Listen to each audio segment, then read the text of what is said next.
पिंपरी चिंचवड महानगरपालिकेची सध्या निवडणुकीची रणधुमाळी पाहायला मिळत असतानाच नेमक्या मतदार यादीमध्ये घोळ झालाय कसा?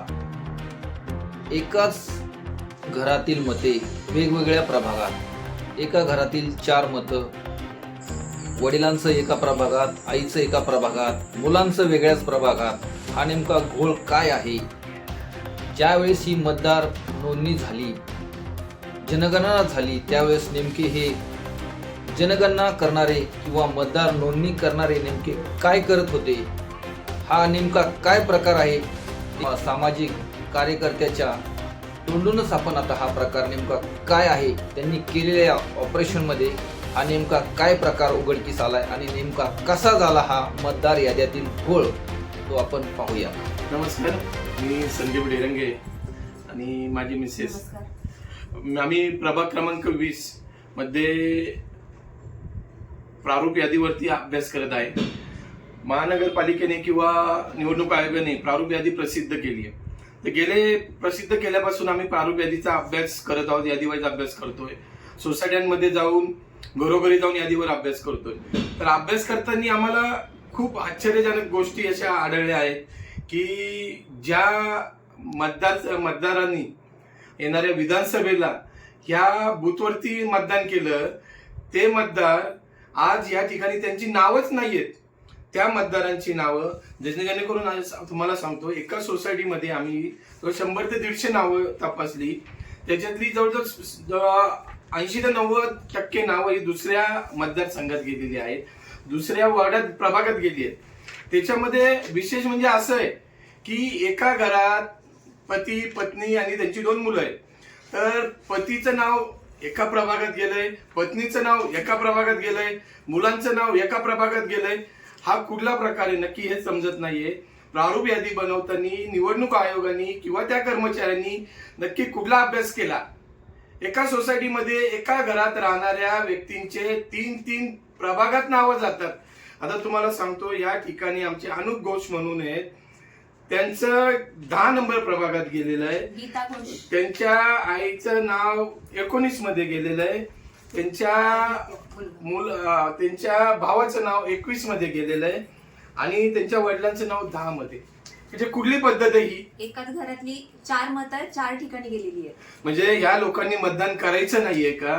आणि ह्या प्रारूप यादी सेम असंच अजून आमचे दुसरे मतदार आहेत जे आपले जवळचे आहेत, त्यांनी आम्हाला फोन केला. आम्ही त्यांच्याकडे जाऊन त्यांच्या सोसायटीमध्ये त्या मतदार यादीवर अभ्यास केला. तर त्यांच्या घरामध्ये त्यांच्या पत्नीचं नाव आहे 9 नंबर प्रभागामध्ये, त्यांचं नाव आहे 19 नंबर प्रभागामध्ये. त्याच्यानंतर दुसरे एक आहेत, त्यांच्या वडिलांचं नाव गेले 14 नंबर प्रभागामध्ये. म्हणजे नक्की काय प्रकार आहे हा? आणि नंतर हे सर्वसामान्य माणसं, नोकरी करणारी माणसं ज्या वेळेस मतदार दुरुस्तीसाठी फॉर्म भरतात किंवा फॉर्म भरून ते मतदार आपल्या प्रभाग ऑफिसला गेल्यानंतर त्यांना अशी उत्तर येतात की तुमचं नाव जर 20 नंबरचं 21 नंबरला गेलंय, 9 नंबरला गेलंय, अशा यादीला गेलंय, तर यादीचा भाग ज्या प्रभागात आहे त्या प्रभागात जाऊन तुम्ही अर्ज द्या. तुम्हाला सांगतो, सर्वसामान्य मतदार खरं तिथं जाणार आहे का? आणि तो नक्की स्वतःचं काम सोडून तिथं जाणार नाहीये. आणि मला तरी वाटतं हे सगळं मुद्दामून केलेलं आहे. यांना मताचं डिवायडेशन करायचं आहे आणि हे मतदान होऊन द्यायचं नाहीये. अक्षरशः सोसायटीमधील नागरिक किंवा सर्वसामान्य नागरिक त्रस्त झालेला आहे. कारण घरातील 4 मतदार 4 ठिकाणी गेलेले आहे.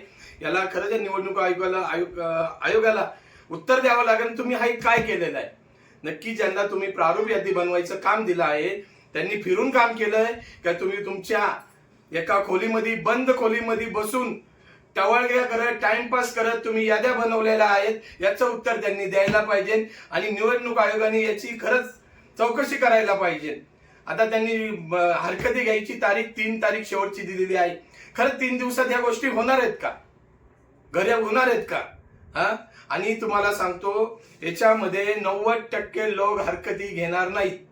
जर आमच्यासारखे किंवा सामाजिक कार्यकर्ते जर त्या लोकांपर्यंत पोहोचले, त्यांना जर कळलं की आमचं मतदार यादीत नाव नाहीये, आमचं दुसरीकडे लागलं, तर ते लोक हरकती घेतील. आमच्या सारख्यांना किंवा समाजसेवा करणाऱ्या लोकांना संपर्क करून नाव ट्रान्सफर करतील. पण काही 90% लोकांना माहीतच नाहीये आमच्या प्रभागात नाव नाहीये. मग याचं उत्तर कोण देणार? नमस्कार, मी वैजयंती संदीप ढेरंगे राक्षे. आत्ताच आपण पाहिलं की मतदार यादीमध्ये बरेच जणांचे मतदारांचे नावं दुसरीकडे गेलेली आहेत. तर मी निवडणूक आयोगाला एवढीच विनंती करेल की जी तुम्ही 2 दिवस कालावधी दिला आहे 2-3 तारखेचा तो वाढून द्यावा आणि आपण याच्यात छाननीसाठी वेळ द्यावा. मी प्रारूप यादीवर जो अभ्यास केलेला आहे माझ्या अंदाजाने कमीत कमी 3 ते 4 हजार मतदारांपर्यंत पोहोचून आम्ही प्रारूप यादीवर अभ्यास केला आहे. तर बहुसंख्य मतदारांचे नाव यादीतून गायब करून दुसऱ्या प्रभागात गेलेलं आहे. तर मला एक प्रश्न पडतो की खरंच आपल्या पिंपरी चिंचवड महानगरपालिकेचे निवडणूक आयोग असेल किंवा पदाधिकारी असेल की यांना आपल्या मतदारांना निवडणुकीपासून खरंच वंचित ठेवायचं आहे का? कारण जवळजवळ आतापर्यंत मला वाटतं 60 ते 70% मतदारांना माहीतच नाही की त्यांचं या नाव यादीत आहे किंवा नाहीये. तर याची लवकरात लवकर चौकशी करून लोकांपर्यंत जागृती करायला पाहिजे. नसेल तर आम्ही मनापासून सांगतो सर्व मतदारांना, मतदार राजांना, लोकांना, जनतेला घेऊन या निवडणुकाच्या आयोगाच्या विरोधात मोठं आंदोलन उभं करावं लागेल हे मी ठामपणे सांगतो आणि याची दखल निवडणूक आयोगाने घ्यायलाच पाहिजे. मी सर्व मतदारांना आवाहन करते की आपण आपल्या मतदार यादीमध्ये, आपल्या प्रभागातील यादीमध्ये आपलं नाव आहे का ते तपासून पहा. जर त्याच्यामध्ये काही तुम्हाला घोळ वाटत असेल तर तुम्ही ह्या 2 दिवसामध्ये आपली नावाची तपासणी करून घ्या. ठीक आहे. आता हा जो मतदार यादीत घोळ झालाय हा नेमका कधी दुरुस्त होणार? कारण भविष्यात येणाऱ्या या पिंपरी चिंचवड महानगरपालिकेच्या निवडणुकीमध्ये याच्यातील जर घोळ मिटला नाही तर खरोखरच अक्षरशः जे इच्छुक उमेदवार आहेत, जे खरोखरच आता त्यांनी तयारी केली आहे आणि सर्व ताकदीनिशी ते या रणांगणात उतरलेत आहेत, त्यांचं आता नेमकं काय होणार हे पाहणं महत्त्वाचं आहे. माझा इंडिया न्यूज, पिंपरी चिंचवड.